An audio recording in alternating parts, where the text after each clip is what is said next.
दोस्तों सुजलोन एनर्जी की बात करें, स्टॉक के अंदर आज हमने फ्लैट क्लोजिंग देखी है। न यहाँ पे गिरावट थी, न तेजी बन पाई।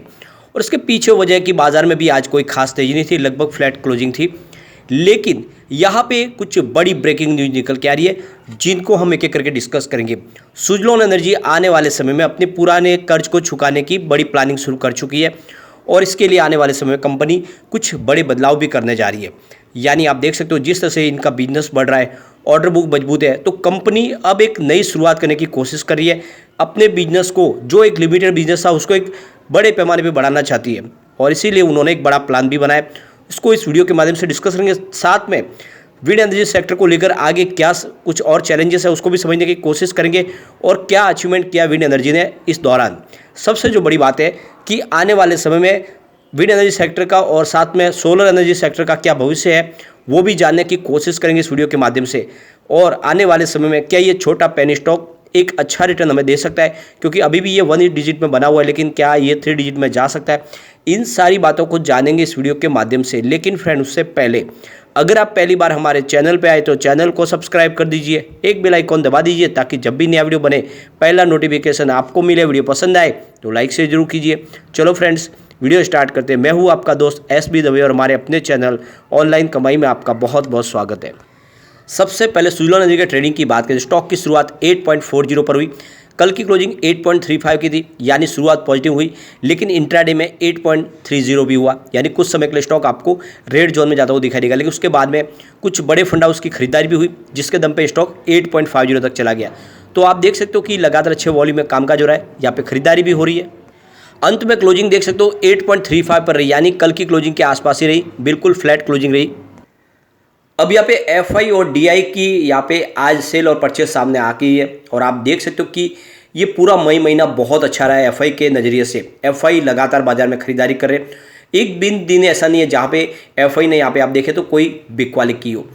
आप ये देख सकते हो आज भी एफआई ने 837 को बीच का नया इन्वेस्टमेंट किया है, यानी लगातार हमें पूरे मई महीने में ही उनकी खरीदारी पॉजिटिव दिखाई दे रही है। तो ये काफ़ी अच्छी बात है। एफआई का पूरा सपोर्ट मिल रहा है इस समय बाजार को और आने वाले समय इसका पॉजिटिव नतीजा भी देखने को मिलेगा। लेकिन इस समय डीआई का रुझान आपको मिक्स दिखाई देगा। आप ये देख सकते हो कि 8 मई को उन्होंने 245 के बीच की खरीदारी की, 9 मई को उन्होंने 404 के बीच की खरीदारी की, लेकिन 10 मई को उन्होंने 789 के बीच की बिकवाली की और आज भी करीब उन्होंने 200 के बीच की बिकवाली की। तो आप देख सकते हो कि डीआई लगातार बिकवाली और खरीदारी दोनों तरफ के उनके रुझान बने हुए और इसी वजह से बाजार को भी दिशा मिल नहीं पा रही है। लेकिन एफआई इस समय क्लियर है। अब इसके बीच में सुजलोन एनर्जी की तरफ से एक बड़ा फैसला किया गया। सुजलोन एनर्जी 2000 करोड़ की फंड रेजिंग करने जा रहे हैं और इसके लिए वो company non convertible debt instrument के माध्यम से ये फंड रेज करेंगे। और इसके लिए देखें तो जेपी मॉर्गन के साथ में उनकी बातचीत कर रही है और इनकी सुजलोन की जो सब्सिडीज है, global service, Suzlon global service, जो जैसे कि आपको पता है सुजलोन एनर्जी का काम इंडिया के अलावा विश्व के 17 देशों में और है, तो वहाँ से जो इनकी सब्सिडी उसके माध्यम से 2000 करोड़ की यहाँ पे फंड रेजिंग की जाएगी कन्वर्टेबल डेट के माध्यम से। और आप ये देख सकते हो कि इस कर्ज का जो इस्तेमाल होगा वो पुराने डेट को चुकाने में किया जाएगा। सुजलोन एनर्जी का जो टोटल कर्ज है इसमें दिसंबर 2022 तक वो 2035 करोड़ के आसपास है।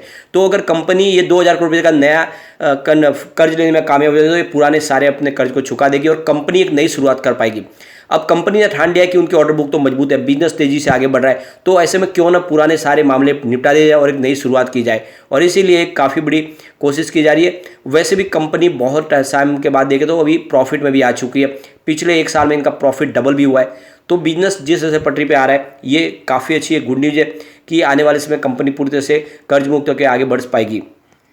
अब यहाँ पे एक जो बड़ी अपडेट निकल के आ रही है, इंडिया की जो total install power generation capacity है वो 416 गीगावाट तक पहुंच चुकी है फाइनेंशियल ईयर 2022-23 के बीच में। अब इसमें देख सकते हो कि 125 गीगावाट की जो कैपेसिटी है वो रिन्यूएबल एनर्जी के माध्यम से आ रही है, जिसमें 47 गीगावाट का सहयोग हाइड्रो एनर्जी के माध्यम से भी है। तो ये जो रिपोर्ट पेश की है council of energy environment and water centre for energy finance की तरफ से, जिसमें कहा गया है कि 83 गीगावाट की जो आरई कैपेसिटी है वो अंडर इम्प्लीमेशन है, जो फरवरी 2023 तक के आंकड़े के अनुसार है।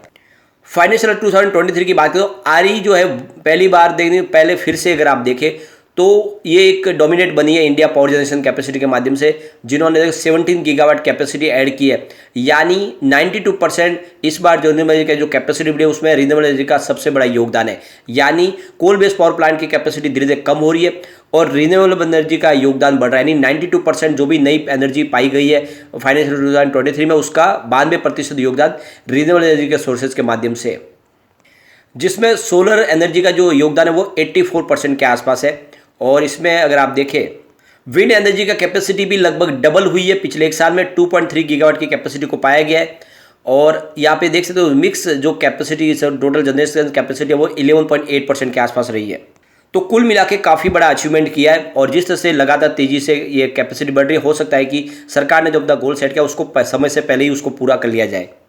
तो यहाँ पे देख सकते हो जो गगन सिंधु है डायरेक्टर CEWCF के, उनका कहना है कि इस समय रिन्यूएबल एनर्जी सेक्टर के लिए काफ़ी ज़्यादा ऐसे सिग्नल्स है जो काफ़ी पॉजिटिव है और जिस तरह से इस समय सोलर एनर्जी के ऊपर फोकस किया जा रहा है वो आने वाले समय में इसमें और तेज़ी ला सकते हैं। सरकार की तरफ से जो पॉलिसी में बदलाव किया गया, इसके अलावा सरकार ने जो RPO लाया है उसकी वजह से यहाँ पे विंड एनर्जी सेक्टर में भी एक तेज़ी का दौर शुरू हुआ है। इसके अलावा जो पॉलिसी में और बहुत सारे बदलाव किए गए, बहुत सारे इंसेंटिव दिए गए और सरकार ने जिस तरह से नए बिड का ऐलान किया है, वो सारी जो बातें हैं ये साबित कर रही है कि आने वाले समय इस सेक्टर में एक नई अचीवमेंट और हो सकती है। सबसे बड़ी बात है कि सरकार स्टोरेज के ऊपर भी काफ़ी ध्यान दे रही है, उसके लिए टेंडर्स ला रही है, जिसकी वजह से विंड एनर्जी और सोलर एनर्जी जो भी इलेक्ट्रिसिटी का जनरेशन होगा उसको स्टोर किया जा सकता है। तो यहाँ पे देख सकते हो कि मार्च 2023 में ministry of new renewable energy ने यहाँ पे अनाउंस किया है कि करीब 50 गीगावाट की एनुअली यहाँ पे यूनिट जो है टेंडर्स लाए जाएंगे फाइनेंशियल 2028 तक, और जिस वजह से जो टारगेट है उसको अचीव किया जा सकता है। फाइनेंशियल 2023 में ही 10 गीगावाट के यहाँ पे ऑक्शन किए जाएंगे टेंडर। इसके अलावा 41 गीगावाट के टेंडर इस समय प्रोसेसिंग के अंदर है और जल्दी वो भी आते हुए आपको दिखाई देंगे। इसके अलावा देखें तो रुचिता शाह जो प्रोग्राम एसोसिएट है CEF के, उनका कहना है कि जो ई रिजर्व बिडिंग पॉलिसी थी उसको बंद किया गया, उसका बेनिफिट देखने को मिल रहा है, जिससे आने वाले समय में इसमें टेंडर प्रक्रिया और आसान हो जाएगी और तेजी से विंड एनर्जी सेक्टर में भी आप देखें तो इंस्टॉल कैपेसिटी बढ़ती हुई जाएगी। तो सरकार ने जो नियम बदले है उसका फायदा देखने को मिलेगा। सबसे बड़ी बात है कि सरकार की तरफ से जो डोमेस्टिक मैन्युफैक्चरिंग को सपोर्ट दिया जा रहा है, सरकार की तरफ से इंसेंटिव दिया जा रहा है, उसकी वजह से यहाँ पे इंडिया में ही सोलर मॉड्यूल्स और विंड टर्बाइन के जनरेशन जो कंपोनेंट्स इंडिया में ही बनने शुरू हो चुके हैं, उसकी वजह से भी यहाँ पे कॉस्ट में भी कमी आएगी और उसकी वजह से जो पर यूनिट प्राइस चार्ज है वो भी कम हो जाएगा। तो ये सारी जो बातें हैं ये साबित कर रही है कि आने वाले समय एक तेजी का दौर शुरू होगा इस सेक्टर में। तो कुल मिला के गवर्नमेंट ने जो बहुत सारे स्टेप उठाए थे उसका बेनिफिट अब देखने को मिलने लगा है और बहुत सारे इन्वेस्टर इस सेक्टर में आने लगे। हम रोज देख रहे हैं कि बहुत सारे नए विंड एनर्जी सेक्टर में भी बिड्स आ रहे हैं और सरकार की तरफ से भी और प्राइवेट सेक्टर से भी बहुत सारे टेंडर निकल रहे हैं और इसका सुजलॉन को बहुत सारा फायदा होने वाला है, क्योंकि सुजलॉन एनर्जी सर्विस और मेंटेनेंस का काम दे रही है। तो जो भी नए सेक्टर में आएंगे उनको सर्विस का काम सारा सुजलॉन करके देगी लाइफ टाइम, जिससे इनका लाइफ टाइम रेवेन्यू भी जनरेट होगा। इसके अलावा आपको पता ही होगा, हमने ऑलरेडी पहले डिस्कस भी किया कि जो पुरानी विंड मिल्स है, विंड फार्म्स है, वो सारे स्क्रैप किए जाएंगे, उसकी जगह पे वापस नए विंड इंस्टॉल किए जाएंगे। उसका काम भी सुजलॉन को मिल सकता है, उनके पास वो अनुभव है। तो ऐसे में आंख बंद करके इस स्टॉक में निवेश किया जा सकता है। बस नजरिया लॉन्ग टर्म का लेके चले, शॉर्ट टर्म इन्वेस्टर को कोई भी बेनिफिट होगा नहीं, क्योंकि यहाँ पे कुछ बड़े इन्वेस्टर जो निचले लेवल से खरीदारी करके ऊपर माल बेच देते हैं, जैसे ही 50 पैसे का मूवमेंट होता है वो यहाँ पे बिकवाली कर देते हैं, इस वजह से इसकी प्राइस बढ़ नहीं पा रही है। लेकिन जो लॉन्ग टर्म इन्वेस्टर है उनको बहुत अच्छा रिटर्न यहाँ पे डेफिनेटली मिलेगा।